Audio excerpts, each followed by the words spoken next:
नमस्कार प्यारे बच्चों, कैसे हैं आप? आशा करती हूँ अच्छे होंगे। तो आज मैं आपके लिए लेकर आई हूँ आपकी पाठ्य पुस्तिका का अध्याय डॉक्टर विश्वेश्वरैया। शुरू करने से पहले आपसे गुजारिश है कि मेरे चैनल ई अध्यापक को प्लीज़ सब्सक्राइब करके दोस्तों के साथ शेयर करें। आपकी full playlist class 7th Malhar की फुल प्लेलिस्ट मेरे चैनल पर उपलब्ध है, जाकर आप देख सकते हैं। लास्ट में कमेंट करके ज़रूर बताइएगा कि आप भारत के कौन से पार्ट से मुझे देख रहे हैं, किस स्टेट से आप मुझे देख रहे हैं। तो चलिए शुरू करते हैं। ये है पढ़ने के लिए विश्वेश्वरैया। आकाश में अंधेरा छाया हुआ था। बादल आकाश में मंडराते हुए एक दूसरे से टकराते जाते तो बिजली चमक उठती और गर्जना होती, यानी थंडरिंग हो रही थी। फिर मूसलाधार वर्षा होने लगती, बहुत तेज़ बारिश होती। कुछ ही देर में गड्ढे और नालियाँ पानी से भर गए, यानी जो भी वहाँ पर ड्रेन थे उन सब में पानी आ गया। 6 वर्षीय विश्वेश्वरैया अपने घर के बरामदे में खड़ा इस दृश्य को निहार रहा था। विश्वेश्वरैया की एज उस टाइम 6 ईयर्स थी और अपने घर के जो आउटस्कर्ट्स है उसमें वो खड़ा होकर और ये सब देख रहा था। बारिश हो रही है। गली में पंक्तियों में खड़े पेड़ बारिश में धुल जाने के कारण साफ और सुंदर दिखाई दे रहे थे। पत्तियों और टहनियों से पानी की बूंदें टप टप गिर रही थी। थोड़ी ही दूरी पर हरे भरे धान के खेत लहरा रहे थे। धान का मीन्स है राइस। राइस की जो एग्रीकल्चर फील्ड है उसमें राइस जो है वो लगा हुआ था।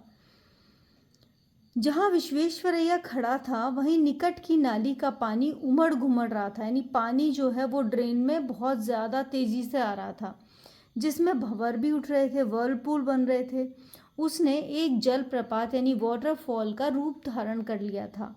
वह एक बहुत बड़े पत्थर को अपने साथ बहा कर ले जा रहा था, जिससे उसकी शक्ति का प्रदर्शन हो रहा था, यानी पानी जो है वो इतना अधिक शक्ति से बह रहा था कि उसके साथ एक बड़ा पत्थर यानी स्टोन भी बह रहा था। विश्वेश्वरैया ने हवा और सूर्य की शक्ति को भी देखा। सामूहिक रूप से वे प्रकृति के असीम शक्ति की ओर संकेत कर रहे थे।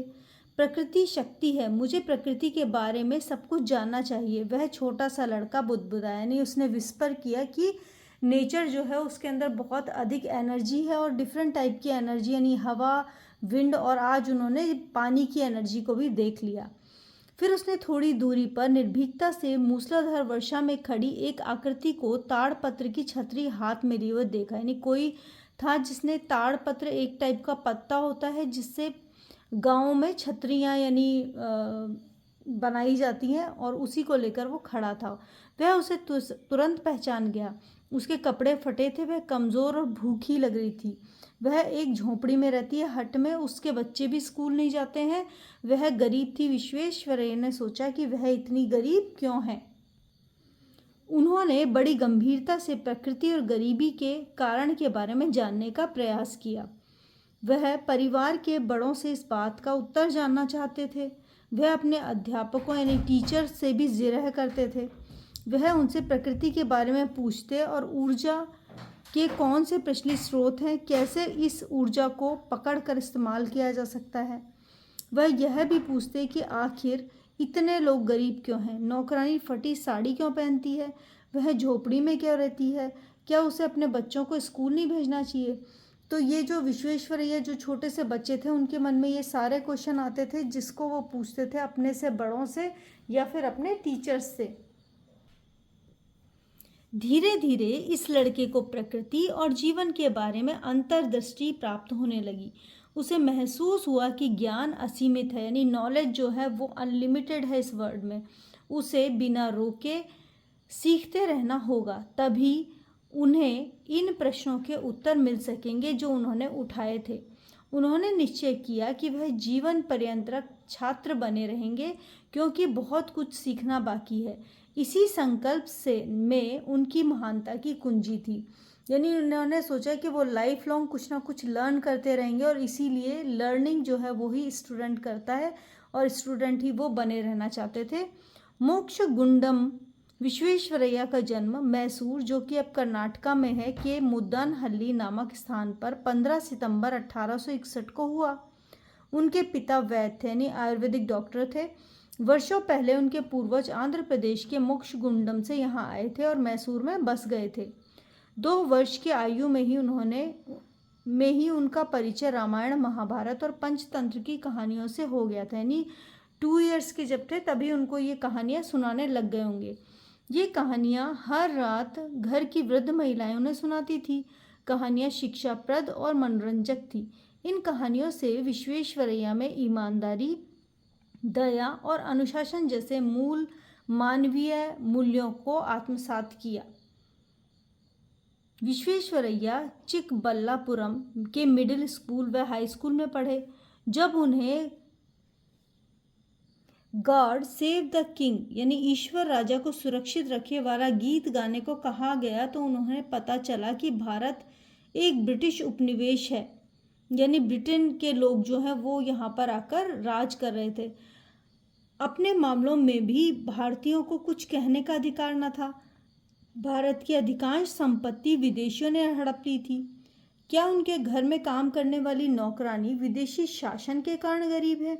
यह प्रश्न उनके मस्तिष्क में उमड़ता घुमड़ता रहा। राष्ट्रीयता की चिंगारी जल उठी और उनके जीवन में यह अंत समय तक जलती रही। विश्वेश्वरैया जब केवल 14 वर्ष के थे, यानी 14 ईयर के थे, तभी उनके पिता की मृत्यु हो गई, उनके फादर की डेथ हो गई। क्या वह अपनी पढ़ाई जारी रखें? इस प्रश्न पर विचार विमर्श करते हुए जब उन्होंने अपनी माँ से कहा कि अम्मा, मैं बेंगलोर जा सकता हूँ, मैं वहाँ मामा रमैया के यहाँ रह सकता हूँ, वहाँ मैं कॉलेज में प्रवेश लूँगा। पर बेटा, तुम्हारे मामा अमीर नहीं हैं, तुम उन पर बोझ क्यों बनना चाहते हो? उनकी माँ ने तर्क दिया। तो वो अपनी स्टडीज़ के लिए बेंगलोर में अपने मामा के यहाँ जाकर रहना चाहते थे, लेकिन माँ इसके लिए राज़ी नहीं थी, क्योंकि उनके मामा भी अधिक समृद्ध नहीं थे। अम्मा, मैं अपनी ज़रूरतों के लिए स्वयं कमाऊँगा, मैं बच्चों को ट्यूशन पढ़ा दूँगा, अपनी फ़ीस देने और पुस्तकें खरीदने के लिए मैं काफ़ी धन कमा लूँगा। मेरे ख्याल से मेरे पास कुछ पैसे भी बच जाएंगे, जिन्हें मैं मामा को दे दूँगा, विश्वेश्वरैया ने समझाया। उनके पास हर प्रश्न का उत्तर था। समाधान ढूंढने की क्षमता उनके पूरे जीवन में लगातार विकसित होती रही और इस कारण वह एक व्यवहारिक व्यक्ति बन गए। यह उनके जीवन का सार था और उनका संदेश था, पहले जानो फिर करो। बड़े होकर यही विश्वेश्वरैया एक महान इंजीनियर बने। और इसे लिखा है R.K. मूर्ति ने, और इसका अनुवाद, यानी ये शायद इंग्लिश में लिखा हुआ होगा, तो इसका ट्रांसलेशन जो है हिंदी में सुमन जैन ने किया है।